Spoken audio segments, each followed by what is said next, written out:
This is the question answer part of the lecture for the Human Proteome Folding Project on World Community Grid. We have Dr. Richard Bonneau, the lead scientist on the project, here to answer some of your questions. One of the questions is, what is a polymer? A polymer, that's a great question. So I showed you the 20 amino acids. Each one of those amino acids is essentially has a side chain which can vary, and some backbone atoms that are the same that your body links together.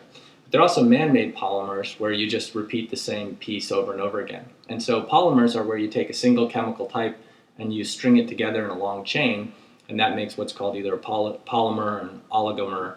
And our body's polymers are made up of different side chains. Typically, many of the polymers that you interact with, milk jugs and the foam in sneakers and things like that, have a much more limited number of monomers or parts. Okay, and we have another question. What do you do if a protein is too large? Well, the very first part, so this is something that we didn't have a lot of time to talk about, but the very first part of the procedure is to take proteins and split them up into protein domains. And so most proteins actually have multiple folded parts. And so for Rosetta to work, we have to first split proteins up into their parts or their domains, and then fold the domains. And then if domains are greater than 160 amino acids, we can use something called fold recognition, which we do here in-house, but we can't apply the de novo folding that we do on the grid. So there are actually many proteins which are still out of reach. That's the continuing research that we're doing here and is being done elsewhere to try to extend this to all proteins. But roughly half of protein domains are small enough to do properly with our current pipeline. We have sort of two related questions. Does this science apply to all mammals, and why are so many non-human genomes being processed? Yes, those are good questions. So first of all, proteins are typically quite general. When I did my postdoctoral work with Leroy Hood, we had an idea that we would use this type of procedure to fold proteins in strange organisms, like Haloarcula, which lives in high salt, and Deinococcus, which can tolerate radiation, and that somehow their proteins would be tougher and easier to predict. And it turns out that they weren't actually that much easier to predict. And so what we found over the years is that a lot of these tools, which were developed on small, well-behaved proteins, actually do scale pretty well to parts of proteins, to domains.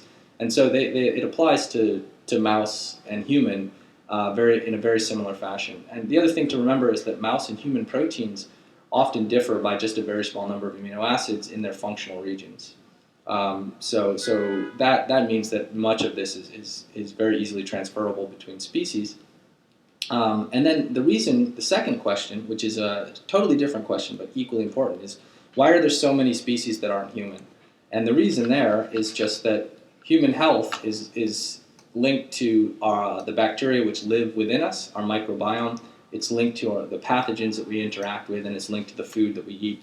And so all of the species that are on World Community Grid are of extreme high human relevance. Many of them, though, are the bacteria that live in your colon, which influence whether or not you get arthritis and how you respond to different drugs and how you digest your food and rates for obesity. Other things are crop plants like rice, which feeds the majority of the world's population. So the focus really, as the grid expanded and our capacity expanded, moved from being reannotation of the human genome to reannotation of human-relevant genomes. Okay, and we have another question. Knowing the protein and its function, could this find cures for diseases quicker than it does now? So a lot of the efforts to understand human disease right now use an approach called genomics, where the assays and the experiments give you some information about everything in the proteome or the genome. And so what we're finding is that many, many proteins of unknown function are important to disease, and many parts of proteins that we thought we knew everything about are actually places where new tricks are being shown in these experiments.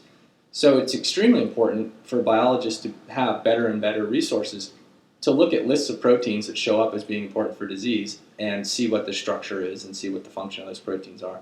So I think, yes, I think we're going to have a great many people who are working on disease have their work accelerated by this, and also by the great many other groups who are working on reannotating proteins. So overall, this project fits into a field, which is what do we do when we get genome sequence and proteome sequence? And we've made a contribution, as have many other groups. And I think this work, the field-wide effort to re-annotate and continually better annotate the human genome and the genome of pathogens, is of penultimate importance to every biomedical effort that's out there. And you mentioned you have this database. Is this available to the public or only pharmaceutical companies? So everything that we do is available to both the public and pharmaceutical companies alike. So there's often in when you work in academia, you charge pharma but make it free to everyone else. And so but in HBF everything's totally open. The website is not. You don't need a password to log in. Also, our genome research paper, which was just published by Kevin Drew and the rest of our lab, that we paid a little bit extra, and it's now open source, so all the people who donate their time can look and take a peek. And if you have questions, if for whatever reason you look at the website or the paper and you have any questions, no matter what those questions are, you can send them in and we'll try to answer them in the forums. I guess we would just want to make sure that people don't play with the website too much if they're not using it, because I think we do get actually quite a few hits, and we're constantly updating our hardware to keep things going, but we're not as good at running websites as, say, people like IBM. So sometimes we struggle with the bandwidth on the website. Can we apply this research to plants for food improvements? So that is actually part of the second phase. Two of the big features of this sort of second phase of the human proteome, other than just redoing the human genome to continually keep it up to date, two of the sort of things we focused on were plants, crop plants in particular, and that was work that was funded by the National Science Foundation. The NSF funded us to look at the rice proteome and compare it to the Arabidopsis proteome. So to look at both of those proteomes and see what was going on with the proteins of unknown function that were both specific to the crop plants and also the proteins that were found across all plants.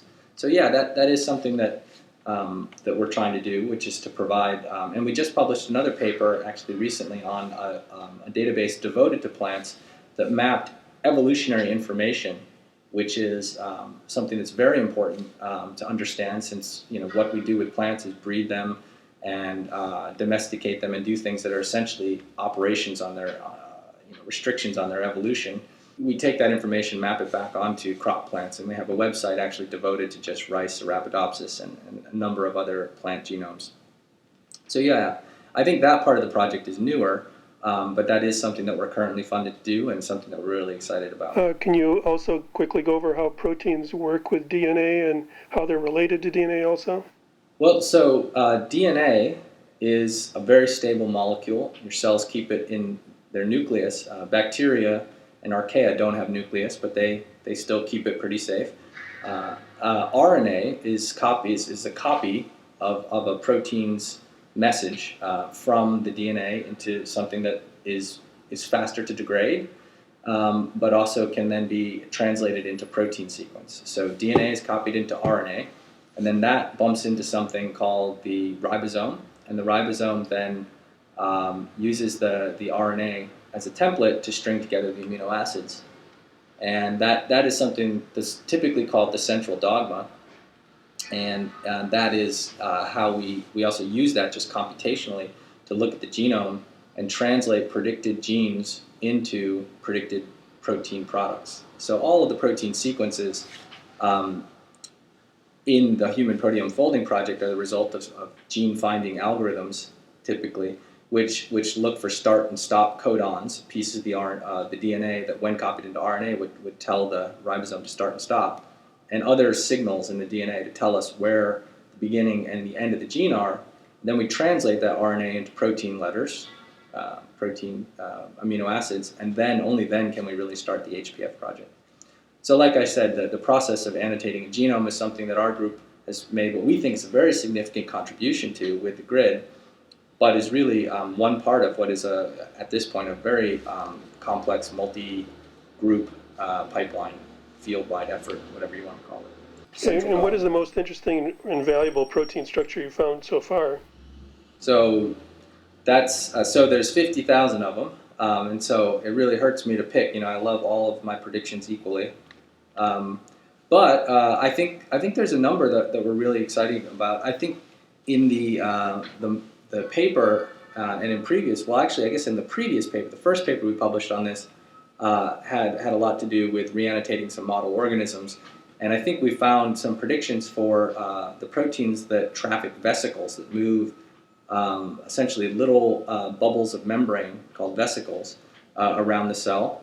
We also found some interesting predictions in bacterial genomes, and also Kevin was able to find some really interesting things when he looked at all the predictions we made for pathogens like malaria, and there he actually found some interesting patterns in the number of types of folds and the number of types of protein types when he looked at the overall landscape of all the predictions that HPF made for that organism. So there's a couple different things that we're interested in following up in there.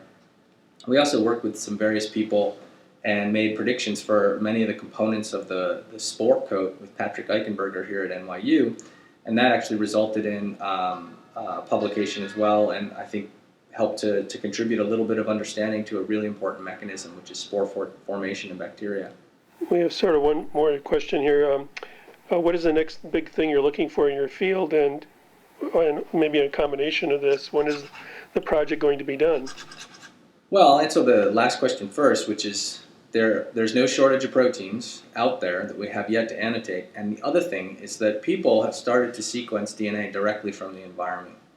And bacterial communities that we care about, that we rely on for mediating our wastes and for keeping our soils healthy, and the bacterial communities that we rely on for our health, these are extremely complicated ecologies with upwards of 20,000 genomes per square meter of or cubic meter of soil and things like that. Like, the numbers are astounding.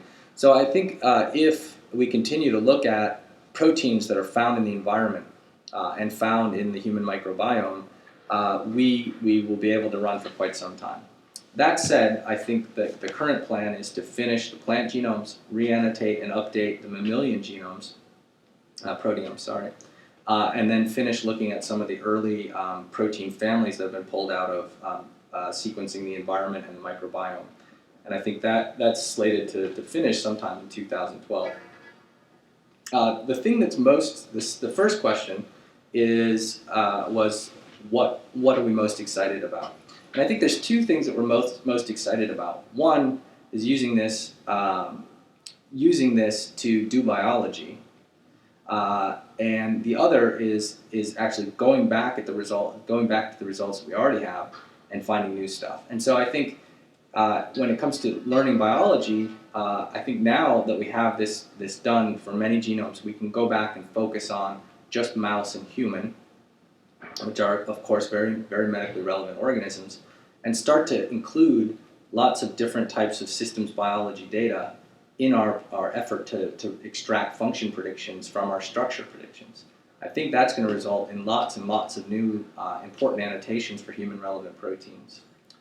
There are also a number of other things that I think we're interested in, like, can we look at our whole field of predictions for many, many different genomes and actually find new folds within those genomes. And I think that's something that the guys in the lab are going to actually find a lot of interesting stuff investigating. But I think this project, really is central to the field of how proteins function in the cell, which is a very core question in biology. And so I think there's really just a huge number of things that we're excited about. The last thing that I think we're really excited about is how do we combine evolutionary information with this field of structure predictions that we have now for multiple proteomes. Because in the end, there's lots and lots that we're predicting correctly, but we're not recognizing that we predicted correctly. And so for every prediction we make, there's one that we have to throw out to make sure that the predictions we make are high quality. So in the end, we have to be very conservative with our confidence metric, because the last thing we want to do, the very last thing that we want to do, is mislead biologists who use our resource. And so for that reason, Kevin and Duncan and Noah have really made everything such that the displayed results on our website are only the most confident results. And I think evolutionary information will allow us to dig into the noise and actually find a pretty substantial number of new predictions that we've missed the first round. Okay, thanks again, Dr. Richard Bonneau, and those attending. This concludes the question answer part of the webcast.